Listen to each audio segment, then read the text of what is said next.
place and the people that dwell therein, whether they be strong or weak, few or many, and what the land is that they dwell in, whether it be good or bad, and what cities they be that dwell in, whether in tents or in strongholds, and what the land is, whether it be fat or lean, whether there be wood therein or not. And be ye of good courage, and bring of the fruit of the land. Now the time was the time of the first ripe grapes. If you go over to the 30th verse, it says, and Caleb stilled the people before Moses and said, let us go up at once and possess it, for we are well able to overcome it. We are well able to overcome it. Now, if I was going to use for a subject, I'm going to tell you, don't believe everything you see. Don't believe everything you see. Now, if you know anything about what is going on in this passage of scripture, Moses has chosen some people to go on an assignment to check out the land that God has promised. The encouragement for 2009 is that the promise is still yes and amen. Whatever God has already promised you, some of us in here got some promises for 2008. Some of them have happened and some of them have not. The encouragement is the promise is still yes and amen.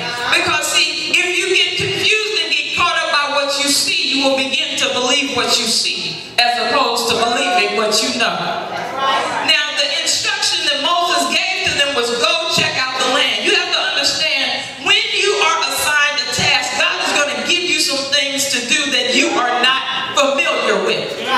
He's going to send you to do something that is outside of your normal realm of ability. You're going to get an instruction from the bishop. You may get an instruction from me to go and do whatever you are instructed to do, and you're going to look like, what? I can't do that. Yes, you can. Don't believe everything that you see. Just because the assignment is bigger than what you think, don't think that the assignment is too big for you. And understand, it's going to take you more than 20 minutes to complete this assignment. The assignment that Moses sent them on was going to take them 40 days to be completed. And when they got back, they were supposed to give a report. When you go out to do your task, don't chicken out. Don't punk out. Do not run and tuck your tail between your legs and say, I can't do this. You are now being assigned things to do in 2009 that are completely outside of your comfort zone. But what I need you to understand, we have to have the spirit of Caleb and say we are well able to possess it. I don't care what your assignment is for 2009. You are well able. So what? You don't know how to put a business together. So what? You don't have any money. So what? You don't know where to get a staff. It does not matter. Here's the first thing. Caleb spoke in faith.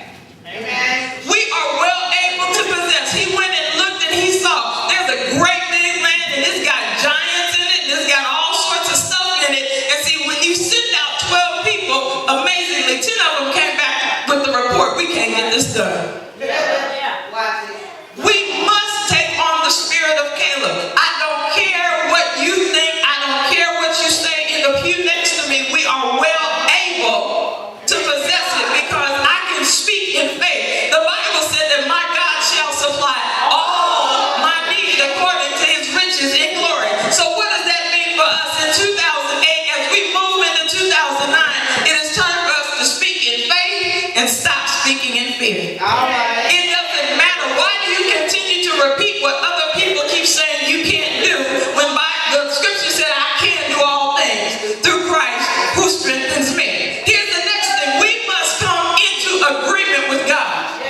When God gives you an assignment, you need to come into agreement with him because he's the one that said that you can do it. Just